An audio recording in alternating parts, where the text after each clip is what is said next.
तो हमने अलाउद्दीन खिलजी को देखा। अलाउद्दीन खिलजी का विजय अभियान बहुत ही शानदार रहा। मंगोलों को बहुत ही शानदार तरीके से अलाउद्दीन खिलजी ने सप्रेस कर दिया।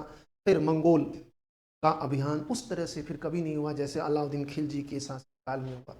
अलाउद्दीन खिलजी के मरते ही हमने देखा मलिक काफूर शिहाबुद्दीन उमर के नाम पर शासन करना शुरू किया।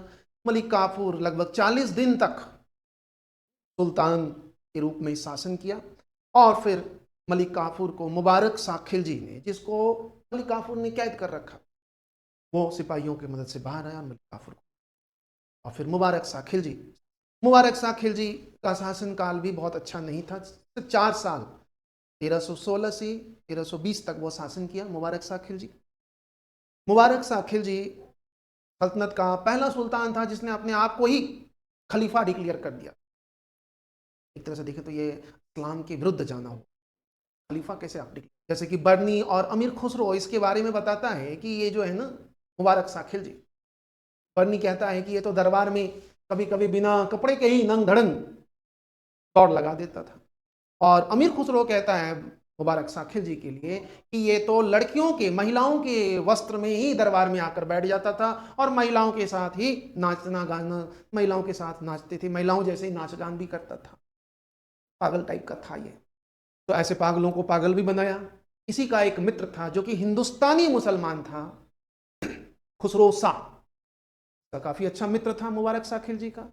और खुसरो शाह काफी नजदीक था इसके, और खुसरो शाह ने इसको और बिगाड़ने में योगदान दिया। खूब नशा कराया, खूब अयासी करवाया। और एक समय ऐसा आया कि जब चारों तरफ इसके खिलाफ एक आक्रोश, उसी समय खुसरो शाह ने मुबारक शाह खिलजी को मार दिया और खुद खुसरो शाह सुल्तान बन बैठा। खुसरो शाह ये पहला हिंदुस्तानी मुसलमान था जो सुल्तान के पद तक पहुंचा था। ना उससे पहले कभी सल्तनत काल में, ना उसके बाद कभी सल्तनत काल में ऐसा हुआ। खुसरो शाह ये पहला हिंदुस्तानी मुसलमान था जिसने सुल्तान की पद। लेकिन इस खुसरो शाह इसके खिलाफ सभी दरबारी तुर्क अमीर जो हैं खिलाफ थे और सबने इसके खिलाफ जो है यंत्र किया। और इसको तो हम देखेंगे कैसे। तो अलाउद्दीन खिलजी, मुख्य रूप से देखा जाए तो खिलजी डायनेस्टी में अलाउद्दीन खिलजी, मुबारक शाह खिलजी भी 4 साल शासन किया। मुबारक शाह खिलजी का शासनकाल में देखें तो कोई खास योगदान नहीं है सिवाय देवगिरी को पूरी तरह से विजित करना। मुबारक शाह खिलजी जैसे अलाउद्दीन खिलजी ने भी देवगिरी को जीता था, लेकिन देवगिरी को पूरी तरह से नहीं मिलाया, कुछ हिस्से को मिलाया। लेकिन मुबारक शाह खिलजी ने कंप्लीटली देवगिरी को दिल्ली सल्तनत में मर्ज किया। अलाउद्दीन खिलजी ने कुछ सुधार भी किए थे।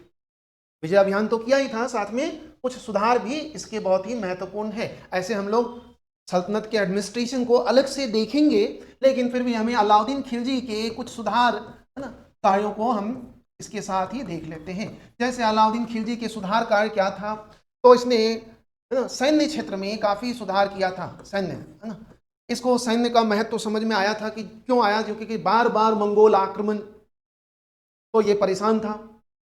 काफी सारे मंगोल आक्रमण हुआ इसके शासनकाल में। 6 तो बड़े आक्रमण हुए थे, इसके अलावा भी बहुत सारे छोटे छोटे आक्रमण हुए। अलाउद्दीन खिलजी सैन्य के महत्व को समझता था, इसलिए अलाउद्दीन खिलजी ने कहा कि भैया अब हम एक केंद्रीय सेना है ना, अर्थात स्थायी सेना हम रखेंगे। स्थायी सेना जिसको सल्तनत काल में हस्म ए कल्ब कहते हैं, केंद्रीय सेना इसने अपॉइंट कहा कि भाई आप इक्तदारों को, जो एक कर्तव्य था सेना भी रखना, जैसे इक्तदार होते थे, इक्तदारों को एकता में लॉ एंड ऑर्डर मेंटेन करना था और सेना रखना था और कर वसूल करना था, यही 3 काम था। तो अलाउद्दीन खिलजी ने कहा कि इक्तदारों को कि अब आपको सेना रखने की जरूरत नहीं है, सेना अब हम रखेंगे। तो अलाउद्दीन खिलजी पहला शासक था जिसने स्थायी है ना सेना अपॉइंट किया, और पहला शासक था जिसने इनको नगद वेतन, कि भाई अब इनको नगद वेतन देंगे। क्योंकि अभी तक क्या था, इक्तदारों के पास सैन्य जिम्मेदारी थी, तो इक्तदार को जो राजस्व प्राप्त होता था उसी से वो सेना का भुगतान करता था इक्तदार, और उसमें बहुत सारे पैसे वो गबन भी करता था। तो और वो फिर टट्टू सेना रखता था इक्तदार पैसा बचाने के लिए। तो अलाउद्दीन खिलजी ने कहा कि नहीं, अब तो स्थायी सेना रखेंगे और सैनिकों को हम वेतन देंगे। अमीर खुसरो कहता है कि इनके अलाउद्दीन खिलजी ने 4,75,000 सैनिक नियुक्त किया था, 4,75,000 सैनिक, और इन सैनिकों को नगद वेतन देने की शुरुआत की, पहल की। एक घुड़सवार को, जो एक घुड़सवार रखता था उनको 234 टंका, और जिनके पास 2 घुड़सवार होते थे उनको अतिरिक्त 78 टंका मिलता था। यह सैलरी था। एक घुड़सवार को 234 टंका, अगर उसके पास 2 घोड़े होगा, एक घुड़सवार के पास 1 घोड़ा है तो 234 टंका एक सैनिक को मिलेगा। अगर 2 घोड़े होगा उस सैनिक के पास, दुअस्पा जिसको, वो उसको अतिरिक्त 78 टंका दिया जाएगा। तो एक सैनिक की वेतन, एक सैनिक का वेतन इतना। अगर एक घोड़ा है तो 234 टंका, और अगर 2 घोड़े हैं उस सैनिक के पास तो 78 टंका। तो वेतन भी, अब इस तरह से अगर वेतन दिया जाएगा तो वेतन में वृद्धि भी होगी, महंगाई बढ़ेगी, तो इससे तो खजाना ही खाली हो जाएगा। तो अलाउद्दीन खिलजी ने इसका उपाय निकाला कि भाई वेतन बढ़ेगी कब? जब महंगाई बढ़ेगी, तो महंगाई को नियंत्रित करो। अर्थात इसने मूल्य नियंत्रण के लिए, है ना, प्राइस कंट्रोल करने के लिए क्या किया? बाजार व्यवस्था लाया। ये इसका सबसे पहला, सबसे इंपॉर्टेंट रिफॉर्म्स था, इकोनॉमिक रिफॉर्म्स। बाजार व्यवस्था किसके लिए लाया? मूल्य नियंत्रण के लिए, प्राइस कंट्रोल के लिए। इसके लिए इसने अलग अलग बाजार, है ना, इस मूल्य नियंत्रण के लिए अर्थात बाजार व्यवस्था को संचालित करने के लिए पहले तो एक विभाग स्थापित किया। विभाग का नाम दीवान ए रियासत नाम से इसने एक विभाग स्थापित किया, दीवान ए रियासत। और इसी विभाग को सारी जिम्मेदारी दी गई बाजार व्यवस्था को संचालित करने के लिए, नियंत्रित करने के लिए। और इसने इसमें 3 तरह के बाजार, है ना, 3 तरह का बाजार। एक खाद्यान्न बाजार जिसको सहना ए मंडी, जहां खाद्यान्न संबंधी सारी वस्तुएं मिलेगी और इनकी दर तालिका, ना, जाप्ता जिसको कहते हैं, भाव तालिका, रेट चार्ट फिक्स कर दिया कि इस वस्तु का सामान, इस वस्तु की कीमत इतनी होगी, इस वस्तु की कीमत इतनी होगी। खाद्यान्न बाजार, सहनाई मंडी। दूसरा दूसरा था वो क्या होते हैं इसको, सराय अदल। सराय ए अदल, यहाँ अन्य वस्तुएं मिलेगी, जैसे सहनाई मंडी है खाद्यान्न, सराय अदल वहां आपको मिलेगा कपड़े और अन्य सभी तरह की जो मैन्युफैक्चर्ड आइटम्स हैं वो आपको सराय अदल में मिलेगा। ठीक है। सराय अदल एक ऐसा बाजार था जो बिल्कुल सब्सिडाइज था, मतलब सरकार इनको, व्यापारियों को जो वहां आकर सामान बेचते थे उनको सब्सिडी देती थी, क्योंकि कपड़े वगैरह का भाव चढ़ता उतरता रहता था। कभी कभी जो रेट है उससे ज़्यादा उसको उसकी लागत होती थी, तो उस टाइम सरकार इनको सब्सिडी भी देती थी। तो एकमात्र बाजार था, 3 बाजार है उसमें, एकमात्र बाजार है जो सराय अदल, जो सब्सिडाइज था, ध्यान रखना। और तीसरा बाजार था जहां घोड़े, दास और मवेशी की क्रय विक्रय होता था। ये 3 प्रकार के बाजार अलाउद्दीन खिलजी ने व्यवस्थित किया, और सबका दर तालिका, और सब बाजार के लिए एक अलग से अधीक्षक, बाजार इंस्पेक्टर, जिसको सहना कहते थे, सहना। ठीक है। और बाजार में क्या हो रहा है, नहीं हो रहा है, कौन बाजार के नियमों का पालन कर रहा है, नहीं कर रहा है, इसके लिए बाजार में अलाउद्दीन खिलजी ने बरीद और मुनिहान जैसे गुप्तचरों को छोड़ रखा। और कोई भी अगर कम तौलता था या ज़्यादा पैसा लेता था तो उनको कड़ी से कड़ी सजा दी जाती। बर्नी कहता है कि अगर किसी ने कम तौला है, तो अगर प्रमाणित हो गया कि इसने कम तौला है, तो जितने कम तौला उतने ही उसके शरीर से मांस तक निकाल लिया जाता था। क्या बढ़िया व्यवस्था अलाउद्दीन खिलजी ने बाजार, और यह व्यवस्था सक्सेस रहा था। कहते हैं कि जब तक अलाउद्दीन खिलजी रहा शासक, सुल्तान रहा, तब तक मूल्य नियंत्रण, मतलब जो प्राइस स्टेबिलिटी थी वो बनी रही, किसी तरह की महंगाई में वृद्धि नहीं हुई, और इस तरह से सैनिकों का वेतन में भी फिक्स। तो अलाउद्दीन खिलजी ने यह बाजार व्यवस्था लाया था। बाजार मार्केट सिस्टम अलाउद्दीन खिलजी ने राशनिंग सिस्टम भी लाया था। पहला शासक है शायद आज जो हम राशनिंग सिस्टम देखते हैं, वो अलाउद्दीन खिलजी पहला शासक था दिल्ली भारत का जिसने राशनिंग सिस्टम लाया था। इसमें यह था कि प्रत्येक परिवार को अकाल के समय में या विपदा के समय में आधे मन अनाज हर दिन कम कीमत पर दी जाएगी। जैसे कि आज हमारे यहाँ पीडीएस सिस्टम था, जो अब तो बंदी हो गया है, सिर्फ बीपीएल वालों को ही मिलता है, उसमें भी घपला होता रहता है, सबसे ज़्यादा घपला उसी में होता है। तो वो राशनिंग सिस्टम, है ना, कोटा सिस्टम, अलाउद्दीन खिलजी ने ही पहली बार भारत में इंट्रोड्यूस। अलाउद्दीन खिलजी के आर्थिक सुधारों में देखेंगे तो इसके जो सबसे महत्वपूर्ण सुधार हैं वो उसमें हम देखें तो लगान, है ना, कर व्यवस्था में भी काफी सुधार किया था। इसने लगान की जो दर है वो उच्चतम रखा था। सल्तनत काल में हम देखेंगे 2 ही सुल्तान है जिसने लगान की दर का जो अपर लिमिट है, जैसे इस्लामिक शरिया में यह नियम है कि भाई मैक्सिमम जो टैक्स इंपोज करेंगे आप लगान वो 50%। तो अलाउद्दीन खिलजी और आगे देखेंगे मोहम्मद बिन तुगलक, ये दो ऐसे सुल्तान थे जिसने मैक्सिमम रेट, लगान का अधिकतम जो दर है 50% रखा था। भाई जो किसान प्रोड्यूस करता है, जितना प्रोड्यूस करता है उसी हिसाब से उससे लगान लिया जाएगा, ना कम ना ज्यादा। इस उद्देश्य से इसने लैंड मेजरमेंट सिस्टम लाया। मसाहत प्रणाली अलाउद्दीन खिलजी ने ही इंट्रोड्यूस किया था, मसाहत प्रणाली। ठीक है, इन सब को देखेंगे बाद में। अकबर फॉलो करता है। अकबर अलाउद्दीन खिलजी के, शेरशाह अलाउद्दीन खिलजी से बहुत ज्यादा है ना। अलाउद्दीन खिलजी की ही बाजार नीति, आर्थिक नीतियों को शेरशाह ने, और फिर शेरशाह की नीतियों को बाद में अकबर कंटिन्यू करता है, इंप्रूव करता। तो अलाउद्दीन खिलजी ने टैक्स सिस्टम में दो नए टैक्स भी इंट्रोड्यूस किया था अलाउद्दीन खिलजी ने, घड़ी कर और चराई कर। घड़ी कर आवास कर, हाउस टैक्स, चराई कर ग्रेजिंग लैंड में जो जानवर चरते थे उस पर टैक्स लगा। तो दो तरह के नए टैक्स भी इंपोज किया था अलाउद्दीन खिलजी। तो इस तरह से अलाउद्दीन खिलजी ने काफ़ी सारे सुधार किए। इसके अलावा अलाउद्दीन खिलजी की जो सबसे कह सकते हैं फेमस जो सुधार था वो था कि सारे जितने भी नोबल क्लास था, अमीर वर्ग थे, उनके सारे प्रिविलेज वापस ले लिया। उनको जो दिया गया था सुल्तानों के द्वारा इनाम, मिल्क, वक्फ के माध्यम से जो अनुदान दिया गया था, जो पुरस्कार दिया गया था, अवार्ड दिया, वो सब ले लिया।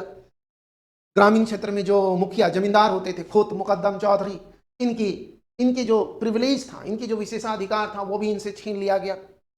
इनको विशेषाधिकार था कि इनको अपनी जमीन पर कर नहीं देना पड़ता था, जमींदारों से ये छीन लिया गया। कहते हैं कि इनके समय में, बर्नी कहता है कि अलाउद्दीन खिलजी के समय में जमींदारों की हैसियत ये हो गई कि इनके घर कोई भी अपनी बेटियां ब्याह नहीं कराना चाहते, इनकी हालत इतनी खराब हो गई। जबकि इससे पहले तक ये भी राजसी ठाट बाट से रहते थे, पान चबाते थे। तो अलाउद्दीन खिलजी ने काफ़ी सारे रिफॉर्म्स किए थे, ठीक है, जो हम लोग अलग से दिल्ली सल्तनत के एडमिनिस्ट्रेशन में इसको डिटेल में देखेंगे। तो ये तो अलाउद्दीन खिलजी है ना। तो अलाउद्दीन खिलजी के बारे में हमने देखा, अलाउद्दीन खिलजी के विजय अभियानों को देखा। कई बार एग्जाम्स में पूछा जाता है कि सीक्वेंस में बताओ इनके जो विजय अभियान है ना। तो ध्यान रखना है, पहले गुजरात, फिर जैसलमेर, फिर रणथंभौर, है ना, फिर चित्तौड़, मालवा, सिवाना, जालोर, उत्तर भारत में जालोर लास्ट, दक्षिण भारत में पहले देवगिरी, फिर वारंगल, फिर द्वार समुद्र, फिर माबर, है ना। इसको तो मित्र बना लिया था इसकी मदद से, है ना, इसको जीता, फिर इसको मित्र बना लिया इसकी मदद से, इसको जीता। इस तरह से वो दक्षिण भारत का जो अधिकतर अभियान है किसने किया था? मलिक काफूर ने, ठीक है। और इसके बाजार सुधार अब हम देखेंगे। देखो, अलाउद्दीन खिलजी के बाद 40 दिन तक मलिक काफूर शासक रहा। मलिक काफूर को 40 दिन बाद मार दिया गया और मुबारक शाह खिलजी शासक बना। मुबारक शाह खिलजी पहला सुल्तान था जिसने अपने आप को ही खलीफा घोषित कर दिया, है ना। पागल था ये। और मुबारक शाह खिलजी को मारा किसने? तो इसी का एक मित्र था, भारतीय मुसलमान था, खुसरो शाह भी फिर शासक बना कुछ दिन के लिए 1320 में। जब खुसरो शाह शासक बना उसी समय कहते हैं कि जो तुर्क अमीर थे दरबार में वो पसंद नहीं कर सकता, कैसे करेगा? तो खुसरो शाह क्योंकि भारतीय मुसलमान था, तुर्क था नहीं। देखो इनमें भी किस तरह से कास्टिज्म आया है। आज भी ये कास्टिज्म होता है, आज भी मुसलमानों भारत में देखेंगे कास्ट, जबकि जब आया था तब कोई कास्टिज्म किसके साथ किया? जो कन्वर्ट हुए, जो भारतीय मुसलमान बने उनके साथ उन्होंने भेदभाव आज भी करते हैं। तो खुसरो शाह शासक बना। कहते हैं कि इस समय एक बहुत ही प्रसिद्ध सूफी संत था शेख निजामुद्दीन औलिया, जिसके साथ मुबारक शाह खिलजी का बहुत अच्छे संबंध नहीं थे। मुबारक शाह खिलजी और निजामुद्दीन औलिया में अच्छे संबंध नहीं थे।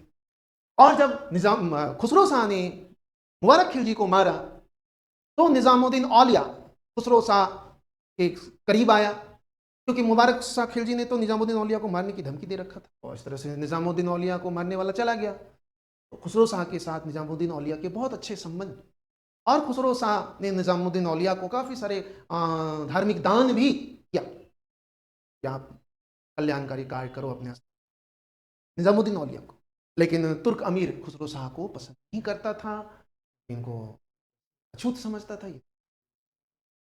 तो इस समय सारे तुर्क अमीरों ने मिलकर इसको हटाने के लिए कि भाई इसको हटाया जाए। तो इस समय दीपालपुर का जागीरदार और इक्तदार जो हैं गाजी मलिक को बुलाया गया। दीपालपुर का इक्तदार था। अब देखो ये दीपालपुर किधर है, तो सिंध के अधर, सिंध क्षेत्र। हमने देखा अलाउद्दीन खिलजी के समय में बार बार मंगोल आक्रमण, बहुत सारे मंगोल इन्वेजन हुआ था इधर ही नॉर्थ सिंध के रास्ते से। तो अलाउद्दीन खिलजी ने इन आक्रमणों को विफल कर दिया। कहते हैं कि इन जितने भी आक्रमण हुआ उसमें से अधिकतर आक्रमणों को विफल करने वाला यही था अलाउद्दीन खिलजी के साथ गाजी मलिक। इसके बारे में कहते हैं कि इसने 29 बार, है ना, 29 सैनिक अभियानों का नेतृत्व किया था मंगोलों को विरुद्ध, 29 बार, 29 टाइम्स अलाउद्दीन खिलजी के लिए। मतलब अलाउद्दीन खिलजी के समय में जो मंगोल इन्वेजन हो रहा था, आक्रमण हो रहा था, उसमें गाजी मलिक एक ऐसा सेनापति था अलाउद्दीन खिलजी का जिसने मंगोलों के आक्रमण को विफल कर दिया, आने ही नहीं दिया बार बार। अलाउद्दीन खिलजी, और इसमें दिल्ली सल्तनत देखो, मंगोलों से ही सबसे ज्यादा खतरा था दिल्ली सल्तनत, बार बार वो आते थे। तो गाजी मलिक इसी एरिया का, दीपालपुर इसी क्षेत्र में, उत्तर पश्चिम क्षेत्र, इक्तदार था, जागीरदार था। तो इस समय देखो कि सल्तनत में सुल्तान के बाद कौन सा ऐसा व्यक्ति होगा जिसको तुर्क अमीर सुल्तान के योग्य समझेगा, जो सबसे शक्तिशाली होगा। तो इस समय सबसे शक्तिशाली व्यक्ति यही था, गाजी मलिक। इसीलिए दरबार के अमीरों ने गाजी मलिक को इनवाइट किया। गाजी मलिक क्यों शक्तिशाली? क्योंकि गाजी मलिक उस क्षेत्र में इक्तदार के रूप में काम कर रहा है जहां से सुल्तान सल्तनत को सबसे ज्यादा खतरा है और सल्तनत को सबसे ज्यादा प्रोटेक्ट कर रहा है वो। इसीलिए गाजी मलिक को बुलाया, वरना ऐसे तो बहुत सारे सेनापति होंगे लेकिन गाजी मलिक को ही बुलाया। इसका रीजन ये था क्योंकि इस समय गाजी मलिक बहुत ही शक्तिशाली। गाजी मलिक आया अमीरों के निमंत्रण पर और गाजी मलिक ने खुसरो शाह को मार दिया और इस तरह से गाजी मलिक बन गया सुल्तान। देखेंगे ये जो एक तरह से देखो तो ये गाजी मलिक अलाउद्दीन खिलजी के सक्सेसर तो है नहीं, खिलजी है नहीं, ये अलग है, ये तुगलक है। लेकिन फिर भी ये जो सत्ता परिवर्तन हुआ इसमें पहली बार ऐसा हुआ होगा कि बिना किसी ऑब्स्टिकल का, मतलब बिना किसी कोई विद्रोह का, एक नया राजवंश, एक नया वंश इंस्टॉल हुआ सुल्तान की पोस्ट पर। ये पहली बार ऐसा। बाकी देखेंगे जब खिलजी जब सत्ता में आया तब भी विद्रोह हुआ, काफी सारी चीजें हुई थी। जलालुद्दीन खिलजी को काफी कुछ। तो गाजी मलिक बन गया तुगलक डायनेस्टी, तुगलक वंश के संस्थापक। गाजी मलिक गयासुद्दीन तुगलक के नाम से सुल्तान बन गया। गयासुद्दीन तुगलक, ये तुगलक कौन थे इसके बारे में भी बहुत तरह के इतिहासकारों में मत है। कोई कहता है कि ये तो हाइब्रिड था, मंगोल और नॉन मंगोल्स का एक हाइब्रिड था। कुछ कहता है नहीं, टर्क्स और नॉन टर्क्स का हाइब्रिड था। इस तरह जो भी था, है ना। कुछ तो कहते हैं ये कारोनी था, कारोनी मतलब मंगोल और गैर मंगोल और तुर्क का मिक्सचर था ये, ऐसे। तो जो भी है ये भी एक मानते हैं कि ये भी तुर्क ही। तो गयासुद्दीन तुगलक, तुगलक डायनेस्टी के फाउंडर बन गए, है ना। इस तरह से गाजी मलिक सुल्तान गाजी, इसने 29 मंगोल अभियानों को विफल कर दे दिया था। तो अब हम लोग देखेंगे नया डायनेस्टी, तुगलक डायनेस्टी, तुगलक वंश।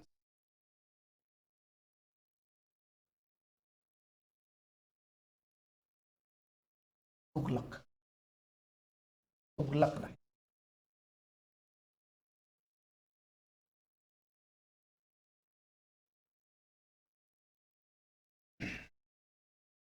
इसका समय काल देखें तो 1320 टू 1440 तुगलक डायनेस्टी। पहला सुल्तान है गयासुद्दीन तुगलक, गयासुद्दीन तुगलक।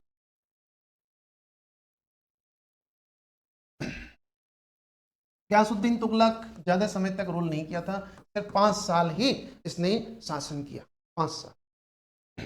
ये भी बहुत ही लिबरल टाइप का सुल्तान था। सेनापति तो बहुत दमदार होगा, 29 बार मंगोलों के अभियान को विफल किया, लेकिन जब सुल्तान बना तो वो बहुत लिबरल पॉलिसीज को लाया। या यूं कह सकते हैं कि अलाउद्दीन खिलजी की जितनी भी कठोर नीतियां था, उन सारी कठोर नीतियों को गयासुद्दीन तुगलक ने गिव ऑफ कर दिया, त्याग दिया और पुरानी ही नीतियों को लागू किया। जैसे अमीरों के, है ना, जमींदारों के बहुत सारे विशेषाधिकार जो अलाउद्दीन खिलजी ने स्नैच कर लिया था उसको वापस कर, सुविधाएं वापस कर दी, जमीन जिनके संपत्ति को सीज कर लिया था उनको वापस कर दिया, फिर से इनाम वक्फ के रूप में दान करना शुरू किया। जमींदारों के जो विशेषाधिकार था वो तो वापस नहीं किया, इनको बहुत सारे रियायती ज़मीनें दी गई। गयासुद्दीन तुगलक ने जो लगान की दर था, अलाउद्दीन खिलजी ने 50% 1/2 तक कर लगाया था। गयासुद्दीन तुगलक ने उसको बिल्कुल मिनिमाइज कर दिया कि नहीं, हम तो 1/10 ही लेंगे, 1/10 कर दिया, ठीक है, और 1/11, इससे ज्यादा हम कर लगान नहीं लेंगे। जबकि अलाउद्दीन खिलजी ने कितना किया था, 1/2, 50%।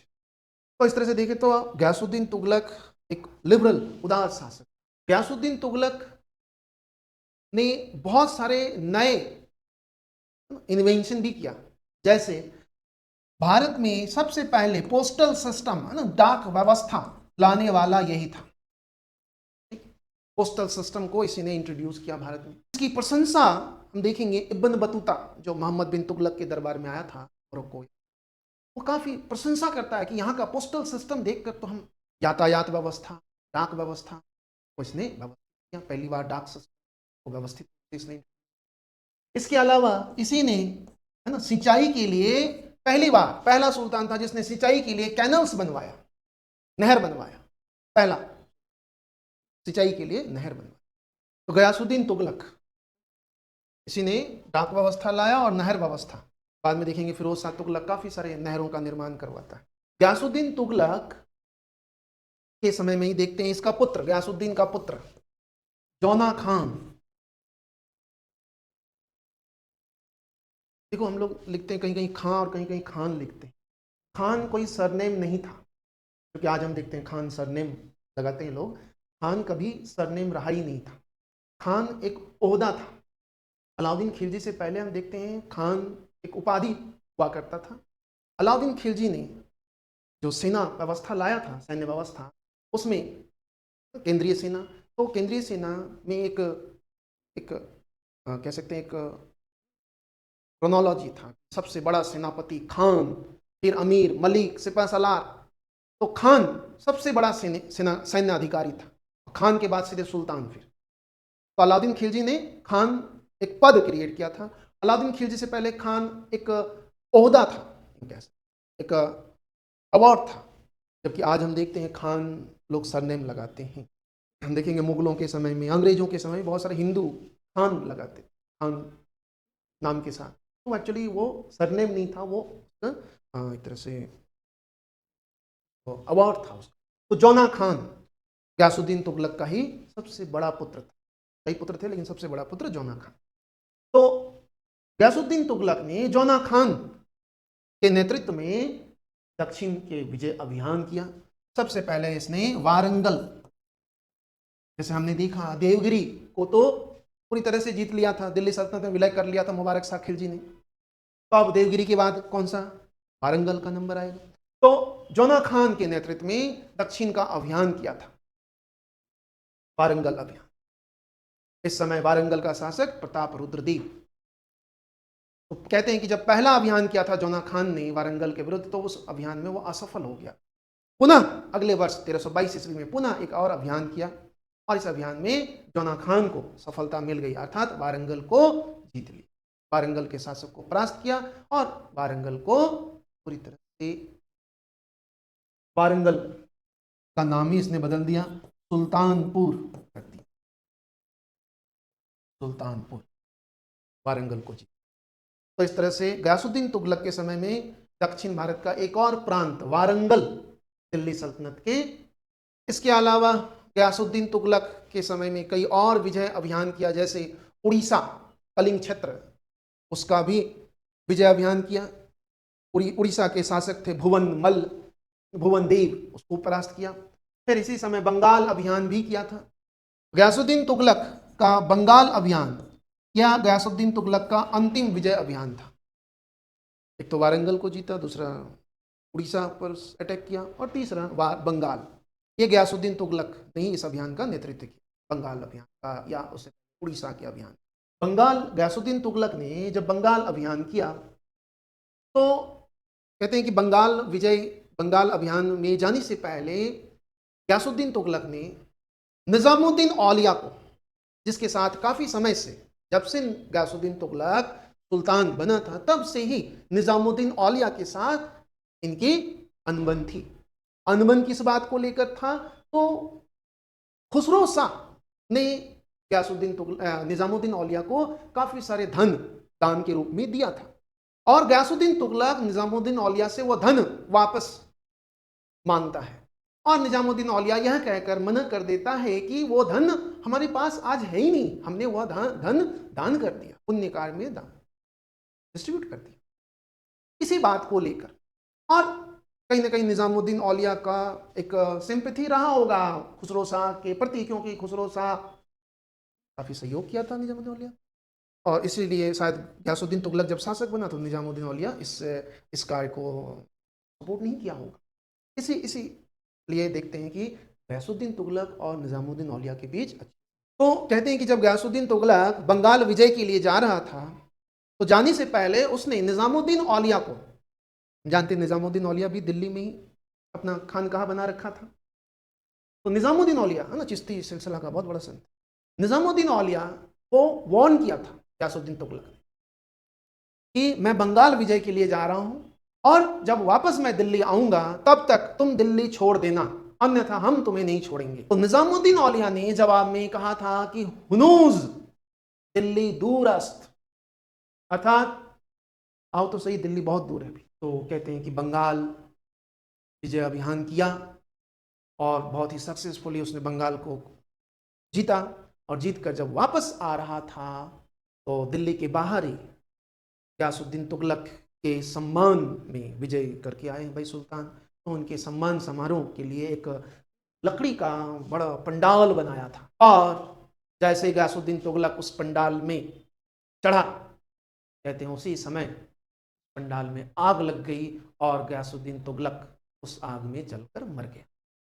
इस घटना को लेकर इतिहासकारों में कई मतभेद हैं, जैसे इब्न बतूता, इसामी, ये कुछ इतिहासकार हैं जो ये कहता है कि यह एक साजिश था, स्पेशली इब्न बतूता और इसामी ये कहता है कि एक साजिश था, एक षड्यंत्र था पुत्र के द्वारा पिता की हत्या का, मतलब जोना खान ने ही यह षड्यंत्र रचा था, मतलब जोना खान ने ही अपने पिता की हत्या करवाया। कौन कहता है? इब्न बतूता और इसामी। इसामी कुतुब सलातीन लिखा है, और जियाउद्दीन बन्नी, ये दोनों ही मोहम्मद बिन तुगलक के समकालीन। जियाउद्दीन बन्नी, ये दोनों एक्चुअली पता नहीं इन दोनों को क्या था मोहम्मद बिन तुगलक से, दोनों ने मोहम्मद बिन तुगलक के अधिकतर नेगेटिव बातें ही कही है, जियाउद्दीन सॉरी इसामी और तो इस तरह से। बाकी दूसरे इतिहासकार जैसे बर्नी हैं या अमीर खुसरो हैं, वो क्या कहते हैं कि नहीं, ये तो एक स्वाभाविक, एक नेचुरल एक्सीडेंट था। तो फाइनली जो भी है, गयासुद्दीन तुगलक की मृत्यु हो गई, है ना। तो गयासुद्दीन तुगलक बहुत ही कम समय तक शासन कर पाया, केवल 5 साल।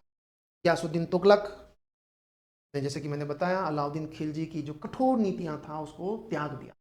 इसने अलाउद्दीन खिलजी की कुछ कठोर नीतियों को तो कंटिन्यू रखा, और बहुत सारे उदार नीतियां, नरम रुख, मतलब गयासुद्दीन तुगलक ने कठोर और नरम दोनों के बीच एक संतुलन, एक बैलेंस बनाया था। इसलिए इतिहासकार गयासुद्दीन तुगलक के शासन की नीति को रस्म ए मियाना कहते हैं। रस्म ए मियाना अर्थात उदार और कठोर के बीच एक संतुलन, एक balance between rigid policy and liberal policy. रस्म ए मियाना, गयासुद्दीन तुगलक का शासन। तो अब कौन बनेगा शासक? तो गयासुद्दीन तुगलक का पुत्र जौना खान। तो जौना खान मोहम्मद बिन तुगलक के नाम से तुगलक डायनेस्टी का दूसरा शासक। तो जौना खान, गयासुद्दीन तुगलक के बाद जौना खान मोहम्मद बिन तुगलक के नाम से सुल्तान बना। देखो बहुत सारे इतिहासकार इसको पितृहंता मानता है, तो आप लोगों को पता होना चाहिए किसने इसको पितृहंता कहा है। जैसे कि मैंने बताया, एक तो इसामी, दूसरा है इब्न बतूता, ये तो समकालीन है मोहम्मद बिन तुगलक के। इसके अलावा कुछ मुगल इतिहासकार भी हैं, जैसे निजामुद्दीन अहमद,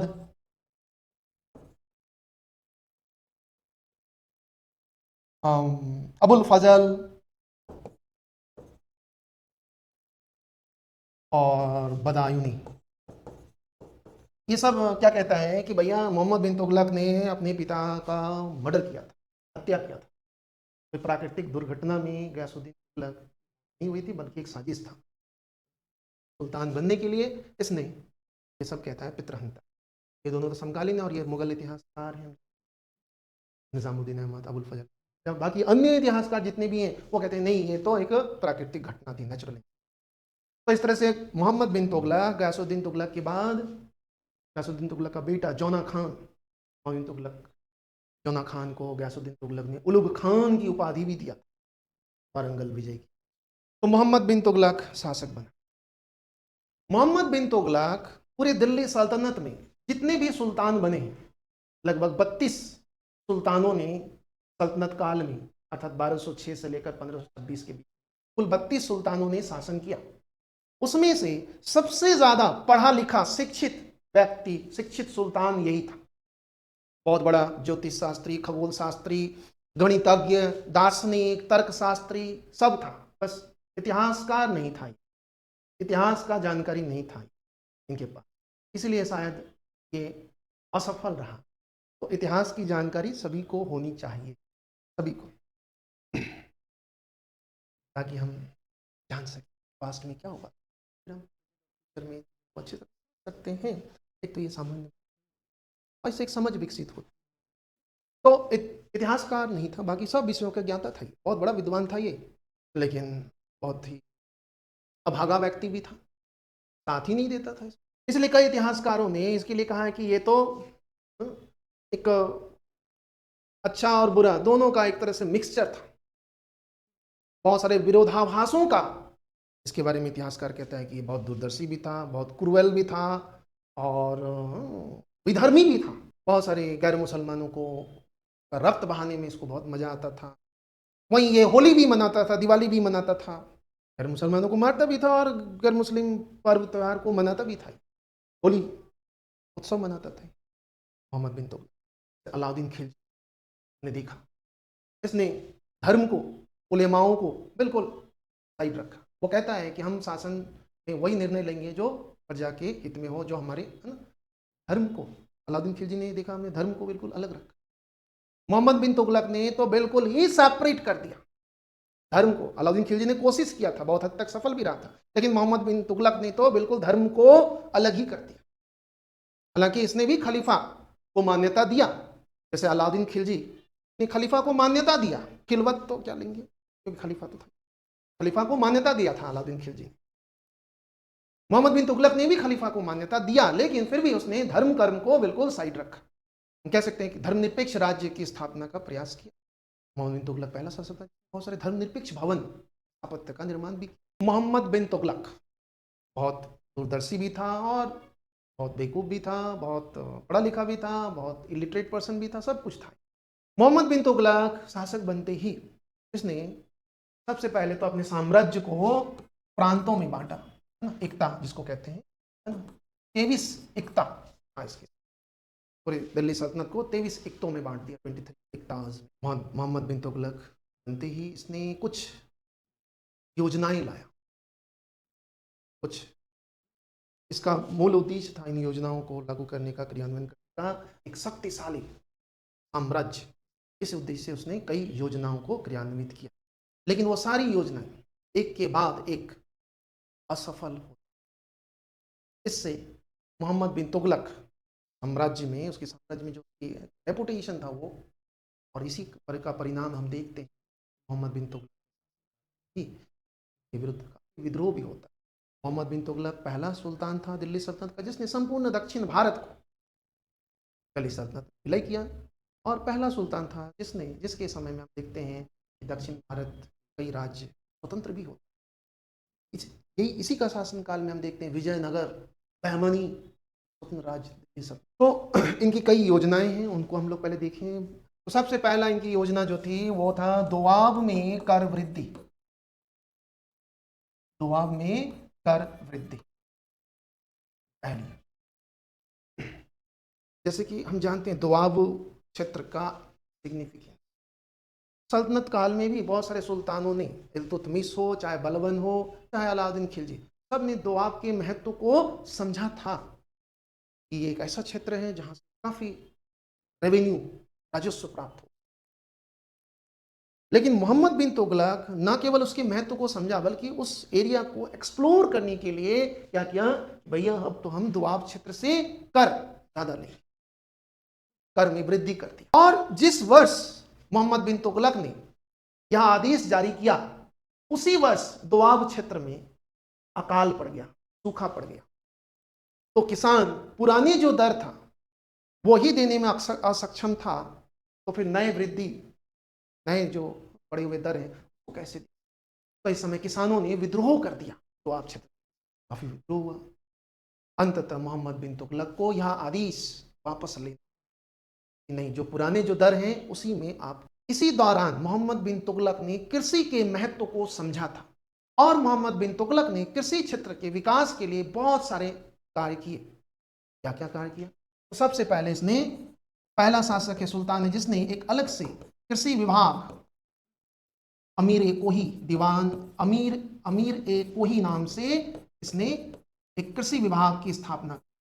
दीवान ए कोही या अमीर ए कोही के नाम से इसने एक अलग डिपार्टमेंट ऑफ एग्रीकल्चर, अमीर ए कोही। कृषि क्षेत्र में काफी सारे इन्वेंशन भी किया, जैसे इसने फसल चक्र को, क्रॉप रोटेशन को बढ़ावा दिया। तो आप क्षेत्र कुछ एरिया में इसने एक्सपेरिमेंट किया कि भाई हम क्रॉप को रोटेशन बेसिस पर प्रोड्यूस करेंगे तो इससे हमारे प्रोडक्शन बढ़ेगा। तो फसल चक्र को इसने महत्व, फसल चक्र के महत्व को समझा, जो आज हम देख। इसने सिंचाई के लिए, सिंचाई इरिगेशन के लिए बहुत सारे टूल्स, जैसे अर्घट नामक यंत्र, अर्घट यंत्र का इस्तेमाल कराया। सिंचाई, इसने किसानों को एडवांस में अग्रिम ऋण सुविधा उपलब्ध कराने के लिए तकावी या इसी को सोनधर ऋण भी कहते हैं, इसने जारी किया। ऋण अग्रिम ऋण था, एडवांस लोन। भाई आपके पास, किसानों के पास पैसे नहीं है खेती करने के, तो आप पैसे ले जाओ और फसल हो जाए तो पैसे वापस कर। तो इसने सोनधर ऋण या तकावी ऋण, एडवांस में किसानों को ऋण देने का व्यवस्था। तो इस तरह से इसने कृषि क्षेत्र के विकास के लिए काफी कार्य किया।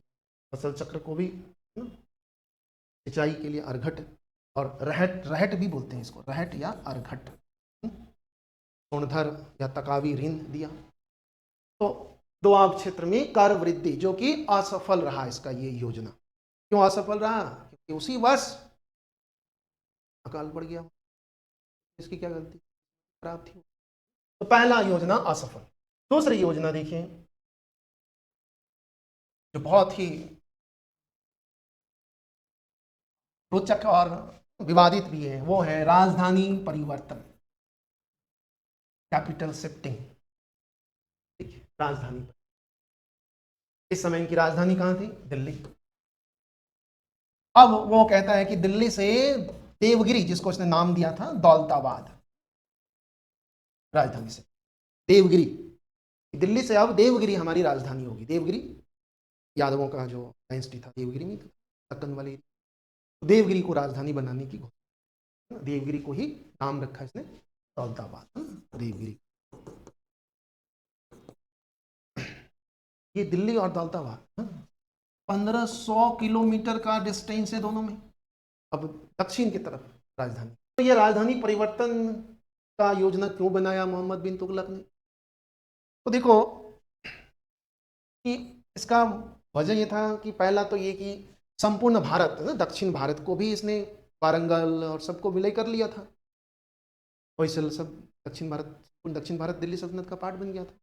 तो भाई सामरिक, है ना, केंद्र, भाई राजधानी केंद्र में होना चाहिए जहां से उत्तर और दक्षिण दोनों को इक्वली कंट्रोल कर सके, इस उद्देश्य से। दूसरा कारण था मंगोलों से, एक तरह से मंगोल से सुरक्षा। यही वो समय था जब मंगोल, जैसे गयासुद्दीन तुगलक के समय में भी मंगोल अभियान हुआ, लेकिन वो इसके समय में भी देखते हैं मंगोल अभियान होता है तरमासरीन के नेतृत्व में। तरमासरीन चगताई भी आया था मंगोल नेता भारत में आक्रमण। ये 1327-28 की बात है जब तरमासरीन, कहते हैं कि तरमासरीन का जो आक्रमण था वो बहुत भयावह था। और मोहम्मद बिन तुगलक के बारे में कहते हैं कि इस आक्रमण को टाला तो सही, लेकिन इसके बारे में बहुत सारे इतिहासकार ये कहते हैं कि पैसे देकर तरमासरीन को वापस भेजा था मोहम्मद बिन तुगलक, मतलब उसको परास्त नहीं किया था पैसे देकर। तो दिल्ली अब मंगोलों से सुरक्षित नहीं था, इसलिए एक सुरक्षित क्षेत्र में अपनी राजधानी परिवर्तित करना चाहता था। ऐसा भी कुछ इतिहास। तो पहला प्रशासन के दृष्टिकोण से, प्रशासनिक उद्देश्य से, और दूसरा हम कह सकते हैं सुरक्षा के उपाय से, ना, सुरक्षा कारण से इसने दिल्ली से दौलताबाद। लेकिन यही कुछ इतिहासकार जैसे इसामी और इब्न बतूता, ये दोनों महाशय क्या कहता है कि नहीं, राजधानी परिवर्तन दिल्ली से दौलताबाद लाने का सिर्फ एक ही वजह था, और वो था दिल्ली के लोगों को दंडित करना था। इब्न बतूता और इसामी ये दोनों कहता है कि दिल्ली के लोगों को दंडित करने के उद्देश्य से। इब्न बतूता तो कहता है कि जब राजधानी परिवर्तन हो रहा था तो कुत्ते बिल्ली को भी मोहम्मद बिन तुगलक ने नहीं छोड़ा, उसको भी दौलताबाद से, मतलब किसी को भी नहीं छोड़ा होगा, इसका मतलब ये हुआ सारे प्रजा को कहता है कि भाई चलो दौलताबाद वहीं रहना। ये इतिहासकार इसामी ये कहते हैं कि दिल्ली के प्रजा मोहम्मद बिन तुगलक को परेशान करता था, उसके महल में पत्थर वगैरह फेंक कुछ कुछ गाली गलौज। तो मोहम्मद बिन तुगलक को गुस्सा, बहुत क्रूअल राजा था ये। तो मोहम्मद तुगलक ने उनको सबक सिखाने के लिए ये योजना बनाया था। ठीक है, तो याद रखना है कि इसामी इब्न बतूता कहता है दिल्ली की प्रजा को दंडित करने के लिए, लेकिन मुख्य वजह यही रहा हो शासन की तरफ से, और दूसरा सुरक्षा के कारण से दिल्ली से दौलताबाद की राजधानी।